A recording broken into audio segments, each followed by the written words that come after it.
Good morning.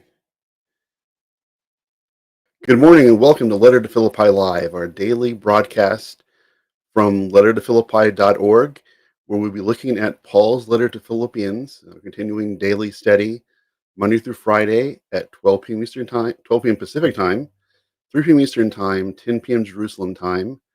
And today we continue looking at the letter to Philippi that Paul wrote to the people of in Philippi. A tricky word to say, Philippians. And today we'll be getting into the first part of the Messianic hymn, which is in Philippians chapter 2, verses 6 through 11. And just want to see if my microphone's on. So here's we are good. So yes, so today we'll be starting the Messianic hymn. This is Philippians 2, 6 through 11. And this is understood as one of the first Messianic hymns or songs of praise about Messiah Yeshua from the earliest Messianic Jewish community. This was, as I've said in other times before, over 1900 years before where Rabbi Stuart Dowerman wrote music for Liberated Wailing Wall, or Joel Chernoff with Lamb, or Paul Wilbur was writing messianic songs, messianic hymns to the Messiah, songs glorifying the Messiah Yeshua and recognizing him as the Jewish Messiah and the Lord of the world. We have here in this section here the messianic hymn, where we have in the middle of the first century of the Common Era that in the first century people were acknowledging Messiah Yeshua as Adonai, as the Lord of all, and as one with the one God of Israel. And we see in this hymn that the understanding of Yeshua being the eternal one who came into our world to seek and to save was understood by the earliest Messianic Jewish followers of Yeshua. And these verses, as I said, represent a Messianic hymn, which tells of the coming of the Messiah into the world as a slave, his death on the Roman stake, the cross, and his exaltation as being Lord of all creation. Many scholars believe Paul was quoting from a previously written hymn or liturgical prayer the people of Philippi would have believed in and even used in their corporate worship as a teaching tool. To emphasize the humility of Yeshua, perfectly modeled here, and to give the teaching about Yeshua in this liturgical prayer. This could be actually, as I said, along with being a song, this could actually be an original part of the liturgy, the liturgy of the Messianic Jewish community in Jerusalem that composed this prayer, including it in with their daily prayers and their Shabbat prayers, that this would be a part of the Jewish worship of the Messianic Jews, the first followers of Yeshua. And it's really encouraging to me to see that in modern Messianic Jewish sidurs that they're including this section here, especially sections from Philippians 2, 9 through 11, in the Aleinu, acknowledging the place of Yeshua within the Jewish prayer life, within the Jewish prayer liturgy. So demonstrated by this prayer. And as I said, we have this here from the earliest Messianic Jews. We're acknowledging the place of Yeshua as the Jewish Messiah, but also the Lord of all creation. Biblical scholar Larry Hurtado, who recently passed away, agrees that these verses can be understood to be an early Messianic Jewish hymn or liturgical prayer, similar to other prayers in existence at the time of Paul's letter, which have been familiar to the Philippian community.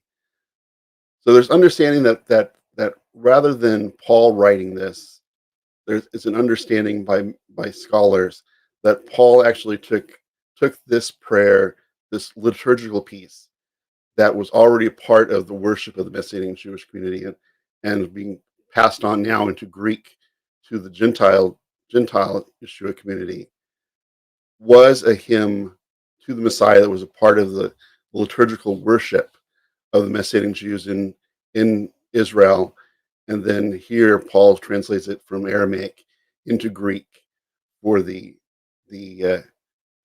passing it on to the Philippians who would understand Greek, who would understand this prayer in Greek rather than in the original Aramaic. James Waddell, another biblical scholar, suggested that Paul's hymn originated from an earlier Aramaic liturgical prayer. Kind of continue on the point that Hurtado made. This was a prayer, a liturgical piece that was written among the Jerusalem Messianic community, and Paul here is translating it into Greek and including it in his letter to the people of Philippi.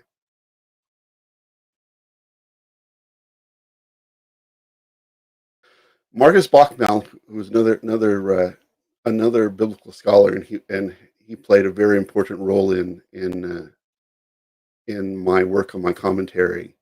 His commentary on Philippians, coming from a non-Messianic perspective, really had a focus on the Jewishness of Paul and the Jewishness of the message that Paul was presenting to the people of Philippi. Bachmal understood this Philippians section 2:6-11 as being Pauline, representing a poetic flow from verses 1-4, releasing the hymn based on the shared language and theology. So Bachmal sees that this is actually written by Paul, that he sees that there is a continuity of language in this section here, and he sees that this is something that Paul actually included here as part of the letter. As the prayers in the Siddur, the Jewish prayer book, express Jewish theological concepts and development, this liturgical prayer hymn gives an early look at the evolution of Messianic Jewish theology and the early liturgical development within the growing Messianic Jewish and Messianic Gentile communities. As I said, this is one of the earliest, if understood as it being written from the Messianic community in Jerusalem. This represents one of the earliest pieces of Messianic Jewish liturgy, Messianic Jewish prayer, Messianic Jewish songs, acknowledging the place of Yeshua the Messiah as the one who is the Savior of the world, the Messiah of Israel, the Redeemer, the one to which all knees will bow at one day. The construction of liturgical prayers and hymns like this one, which took from Isaiah 45:23. Isaiah 45:23 is the referential passage that this prayer, this hymn, is tagged to in the Tanakh. Whereas in Isaiah 45:23, the passage is clearly speaking about the one God of Israel, and him making clear that he is the one to which every knee will bow. And this is actually the language we have in the traditional Aleinu prayer, that on that day every knee will bow and every tongue will confess that the God of Israel is Lord of all.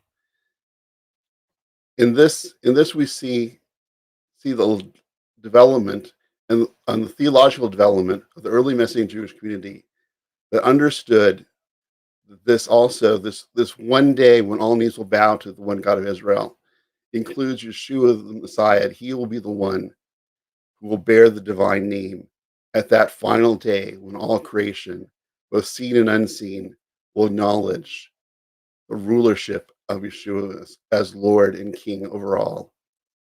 In Yeshua, the divine nature is shared, and yet is within the framework of the one God.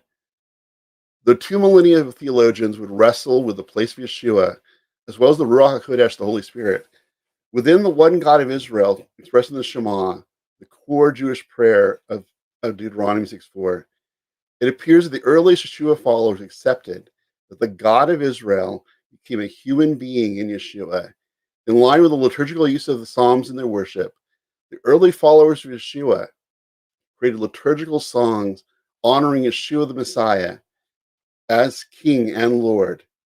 And this here we have as a representative of an early Messianic praise song honoring Yeshua the Messiah as the Jewish Messiah and as the cosmic Lord of all the universe. And this was used in their worship, in their meetings, their private prayer times.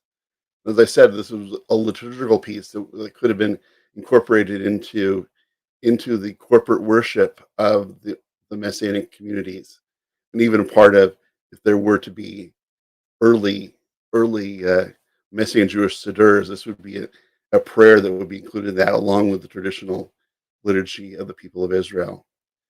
In addition here to containing one of the most potent and straightforward teachings on the eternal divine nature of Yeshua, the hymn also teaches the Philippians essential lessons of humility, modeled on the Messiah's humility and servanthood. Such servanthood and self-sacrifice offered a way for the Philippians to model the kind of unity Paul laid out in the first 4 verses of the chapter. Let's look more closely at the hymn line by line. So today we'll be looking at Philippians chapter 2, verse 6, the first verse of the formal hymn. And I will switch over to that, so we'll read that with you. Though he was in the form of God, he did not regard equality with God something to be possessed by force. Read that again. Though he was in the form of God, he did not regard equality with God something to be possessed by force. In this verse, we see Paul beginning his teaching on Yeshua's emergence into the world as a humble servant, the highest example of humility that Paul addresses in his letter, speaking of Yeshua in the form of God. Craig Keener, biblical scholar, has noted that some scholars see a contrast in this verse between Adam, the first man who was created in God's image, which we see in Genesis 1:26, as a human that sought divine knowledge and status by eating the forbidden fruit in Eden, which we see in Genesis 3. And Yeshua was eternally divine and came to our world humbly as a human. So whereas Adam, the first man, was a human who sought divine knowledge, divine status by eating from the forbidden fruit in Eden, and was against God's plan, here we have Yeshua, who was in the form of God, who was divine, who entered into our world humbly as a baby and would live a life and die, live a life of humility and die the death of a slave, die a humiliating death. So whereas Adam was a man who sought to be God, Yeshua was God who became man and demonstrated the humility that we are called to follow. And in Yeshua, we see the correction of the sin of Adam, whereas Adam sought to go on to have sought to be a man that became divine. In Yeshua, we see the divine becoming a human being, following the plan of God. Novation, a 3rd century Christian theologian, which was cited in the Ancient Christian Commentary on Scripture, wrote, "If Christ were only a man, he would have been said to have been in the image of God, not in the form of God. We know that humanity was made in the image, not the form of God." So Novation here, early Christian theologian, says that if Yeshua were only a man, he would have been in the image of God, like you and I are. We are made in the image of God, not in the form of God. And Yeshua was said to be in the form of God, not in the image of God, but in the form of God. And humanity was made in the image, not the form of God. So we have something special here that not just coming into human flesh, but he is the divine coming into human flesh. He is the God of Israel making himself known tangibly in the person of Yeshua from Nazareth. Yeshua's pre-incarnation status, his status before coming into our world, was and remained divine in the form of God. As fully divine, Yeshua became man, in contrast to his being just a human in the image of God on a divine mission. But he was in the image of God. He was with God. He was God coming into our world as a human being. In keeping with the letter's theme of humility, Yeshua set aside his place in glory in the heavens, to come into the world as the greatest example of humility, going from the height of divinity to becoming a human, and as we'll see in verse 7, assuming the lowest form of human, a slave who will be executed on the Roman stake, on the cross. As a divine son, Yeshua came into the world as a slave on a singular mission to bring redemption to the world by his death on the cross, on the stake, demonstrating the highest level of humility. By willingly giving himself to service on behalf of those he came to seek and save.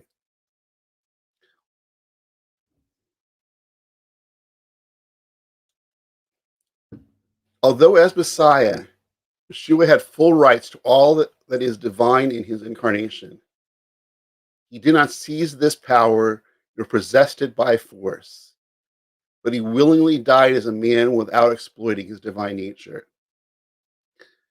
Yeshua had the ability to call on his full power and majesty of divinity in this world, but he chose to set it aside, or as the phrase here says, not possess it by force. He did not seize on the power that he had available to him, but he said that he came into his world to suffer and to die, and this is what we have as our example of the highest level of humility, the humility willing to lay down their life for the mission of God. The preexistence of a divine Messiah was an established belief in Judaism of this time, seen in the Tanakh, most notably in the servant songs of Isaiah, especially Isaiah 52, 13 to 53, 12, the most common of the, and most notable and most familiar of the servant songs, the Isaiah 53 psalm, Isaiah 53 servant song. In the Talmud, we also see that the preexistence of the Messiah was part of early rabbinic thought. In the Bavli in Pesachim 54a, we read, 7 things were created before the world was made, and these are they: Torah, repentance, the Garden of Eden, Gehenna, the throne of glory, the house of the sanctuary, and the name of the Messiah. And the name of the Messiah, his name shall endure forever, and existed before the sun. The rabbis listed 3 things that preexisted the creation of the world, the 7th being the name of the Messiah, which is drawn from Psalm 72:17, which reads in full, may his name endure forever, his name be known as long as the sun. May people bless themselves in him. May all nations call him happy.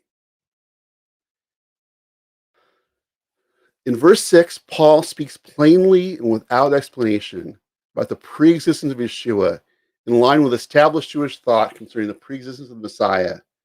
And much like the opening of Genesis 1, where God is presented as the creator of all things, here Paul makes clear his deep understanding and core theological belief that Yeshua is the pre-existent Son of God who was the source of the creation of the world. We can see Paul speaking of the pre-existence of Yeshua as the source of the creation of the cosmos. This corresponds with the Messianic community in Corinth, where he wrote, this is in 1 Corinthians 8:6, yet for us there is one God, the Father, for whom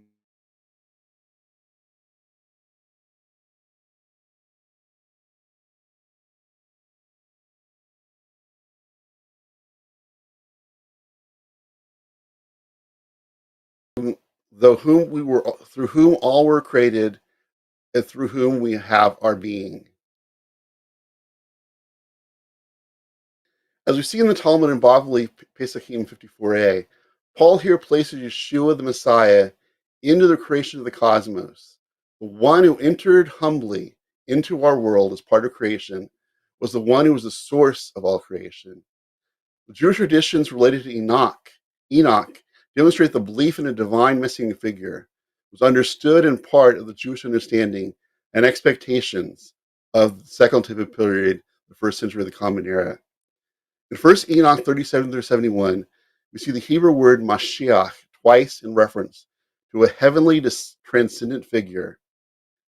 In this, we can see that the eternal nature of the Messiah was well understood among the early Jewish followers, early Yeshua followers in Philippi and elsewhere.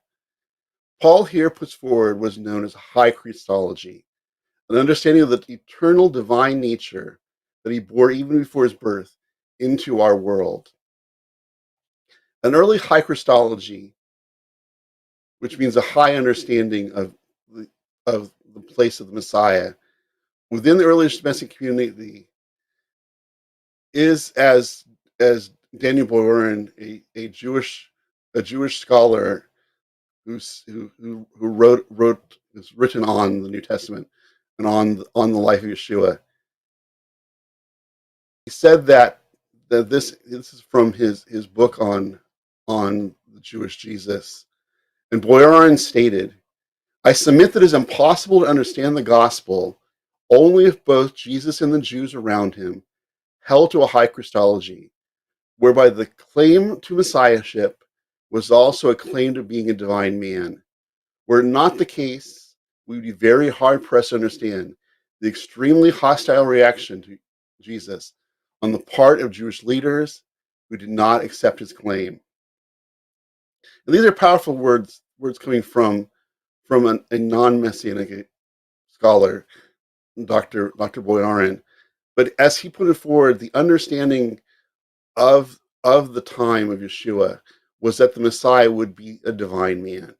And without that understanding, he doesn't see that the Gospels, the message about Yeshua being so controversial, except for the fact that in Yeshua being claimed as the Messiah, he was also being claimed as the divine one coming into the world. And he says that makes the only sense to there being such opposition to his claim to be the Messiah, that in Yeshua being claimed as the Messiah, he was being claimed as God of Israel coming into the world, that he was given divine status by him being the Messiah. The scholars debate the early nature of the belief in the eternal divine nature of Yeshua among his earliest followers, and credit to a later development at the Council of Nicaea in the 4th century of the Common Era. We can see here that Paul, writing in the 60s of the Common Era, over 200, almost 300 years before the church councils, clearly put forward a divine Yeshua who, like the Father, was pre-existent before the incarnation. In this verse, we see, and in the whole Messianic hymn, we see the divine nature is made clear, and the high Christological understanding of Yeshua as both Messiah and the divine one who came into the world. We can also see a reference to Yeshua as the second Adam in this verse, we said earlier. As the first Adam chose to eat the forbidden fruit that would make him like God, knowing good and evil, Yeshua is the second Adam in contrast, chose to lay aside his place as God to come into this world to live as a man. The second half of those verses teaches the eternal power and glory of Godhood that Yeshua willingly set aside for his life on earth. Philippians 2:6 will be understood to mean that Christ's equality with God was not something he exploited, that as such, equality was intrinsically his, but so great was his humility and subservience, the will of the Father, that he chose not to exploit it, but took the path of humiliation, incarnation, and death on a cross. Let me read that again. This is from biblical scholar D.A. Carson in his introduction to the New Testament. In Philippians 2:6, must be understood to mean that Christ's equality with God was not something to be exploited, but it says equality was intrinsically his, but so great was his humility and subservience, the will of his Father, that he chose not to exploit it, but took the path of humiliation, incarnation, and death on a cross. So in the first verse, we'll go back to it. We'll put it back on the screen. Though he was in the form of God, he did not regard equality with God as something to be possessed by force. So in this opening verse of the Messianic hymn, we see Yeshua set forward as the divine one, the divine Messiah, who came into our world humbly, who came into our world to be the second Adam, the Adam who would fulfill God's plan, the Adam who would not choose his own desires, but be the Adam who would be obedient to the plan of God. Whereas the first Adam was a man who sought divine status and ate from the forbidden fruit and disobeyed the plan of God.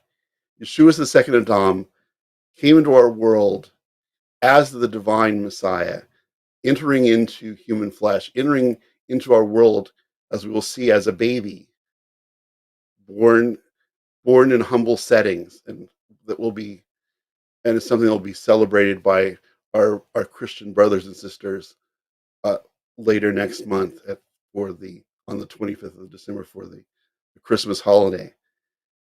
That he is the divine Messiah. He is the one who came into our world humbly to live a life of humility, to die the death on the Roman cross, on the Roman stake, to bring redemption. But that is not the end of the story. He would rise from the dead. He would return to his place in the heavenlies. And one day, may it come soon, Yeshua will return as the Messiah to rule and reign over all creation, and to which every part of creation, both seen and unseen, the physical and the spiritual world, will acknowledge Yeshua as Messiah, and we'll see that later in the hymn. So that's the beginning of our look at the Messianic hymn in Philippians chapter 2, verses 6 through 11.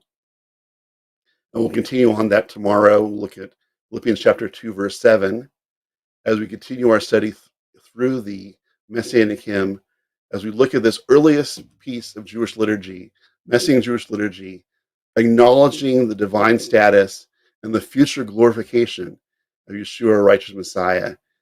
And it's a powerful time to, as I said, with our Christian brothers and sisters focusing now on the incarnation, on the coming of the Messiah they'll be celebrating later next month. We, at this time, be looking at his humble coming into our world and looking to that day, which I said, may it come soon, when Yeshua returns and brings unending Shabbat, unending life eternal. And we wait for that day. But now we live seeking to become more and more and more the Messiah. And that's what Paul calls the people of Philippi to, and us by example, to seek to become more like the Messiah each day. So thank you for watching. This will conclude our program for today. And we'll be back tomorrow at 12 p.m. Pacific time, 3 p.m. Eastern time, 10 p.m. Jerusalem time. We'll be looking at Philippians 2:7. This is Letter to Philippi Live, a daily broadcast of Letter to Philippi, a new Messianic Jewish theological and teaching organization, of which I'm the founder and I'm the teacher of this class. If you want more information, go to lettertophilippi.org. There you can watch previous class videos. You can ask any questions you want. You can leave a prayer request. I want to be praying for you. You can purchase a copy of our Messianic commentary on Philippians, which this class is based off of. You can give a much needed financial contribution to our work. As we said, we are an independent organization, not funded by any other larger organization. We're totally dependent on those who watch our programming, who take part in our materials that we make available to support our work here. You can make a one-time, or even better, an ongoing monthly contribution to the work of Letter to Philippi at lettertophilippi.org. And we really appreciate you can make a Hanukkah donation as we look into expanding our work into 2022. So thank you for watching, and Hanukkah Sameach to those who are celebrating Hanukkah. We have our first candle. I think I'll lead over, and you can actually see the first candle on my menorah. We'll be lighting the second candle tonight. So blessed Hanukkah, and we will see you tomorrow. So we will be looking at Philippians 2, verse 7 tomorrow, and the continuing look at the life, death, resurrection, and exaltation of Yeshua, our righteous Messiah. Thank you for watching, and have a great day, and see you tomorrow. A Letter to Philippi live, and for more information, go to lettertophilippi.org. Thank you for watching. Shalom, everyone. Happy Hanukkah, and happy start of the new week.